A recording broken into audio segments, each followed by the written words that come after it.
What if the single most powerful predictor of how long you're going to live isn't your cholesterol, it isn't your blood pressure, it isn't even your genetics? It's a number that most people have never even heard of. And what's even wilder is that the latest research coming out of 2025 and 2026 is showing that the way we've been trying to improve that number for the last decade has actually been mostly wrong. Not slightly off, mostly wrong. That number is your VO2 max. And the specific angle I want to dig into today is something researchers are now calling the mitochondrial threshold effect. This idea that zone 2 cardio doesn't just gradually improve your aerobic fitness in a linear way, but that there's actually a critical density of mitochondrial adaptation that has to happen first before you see the cardiovascular longevity benefits really kick in, and that threshold is higher than almost anyone is hitting. Let's break down why this matters so much and what you actually need to do about it. Your VO2 max is essentially your body's ceiling for oxygen consumption during intense exercise.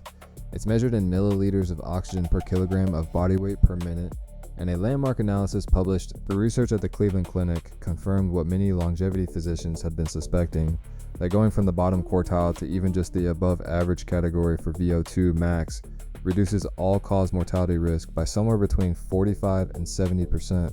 That is a bigger effect size than quitting smoking. It dwarfs most pharmaceutical interventions. This is not a small number. Now here's where Zone 2 training enters the picture and where things get really interesting. Zone 2 is that low to moderate intensity aerobic work where you can hold a conversation, but you're definitely working roughly 60 to 70% of your max heart rate for most people. The mechanism everyone talks about is mitochondrial biogenesis. You're essentially building more mitochondria inside your muscle cells. More mitochondria means your muscles can oxidize fat more efficiently, produce more ATP aerobically, and ultimately your cardiovascular system can deliver and utilize more oxygen. That's your VO2 max going up. But here's the part that's not making it into the mainstream fitness conversations yet. Research coming out of exercise physiology labs, including work building on Dr. Inigo Samuelan's foundational studies at the University of Colorado, suggests that mitochondrial density in your slow-twitch muscle fibers has to reach a kind of critical mass before the downstream VO2 max improvements really express themselves. What this means practically is that the people doing 30 to 45 minutes of Zone 2 twice a week, which is what most general fitness advice recommends, are likely sitting below that mitochondrial threshold. They're doing some good work, but they're not crossing the line where the body makes the systemic adaptations that show up as meaningful VO2 max gains. The number that keeps coming up in the serious endurance and longevity medicine circles is 180 to 200 minutes of true Zone 2 per week, not 90, not 120. We're talking about 3 to 4 hours. And for people who are coming from a sedentary baseline, the research suggests you need to sustain that volume consistently for a minimum of 12 weeks before you start seeing significant mitochondrial density shifts that translate upward into measurable VO2 max improvements. This is a completely different mental frame than most people are working with. Now I know what you're thinking, who has time for that? And this is where the biohacking side of this becomes genuinely useful rather than just gimmicky. There are a few evidence-informed strategies for accelerating mitochondrial adaptation that researchers are actively studying.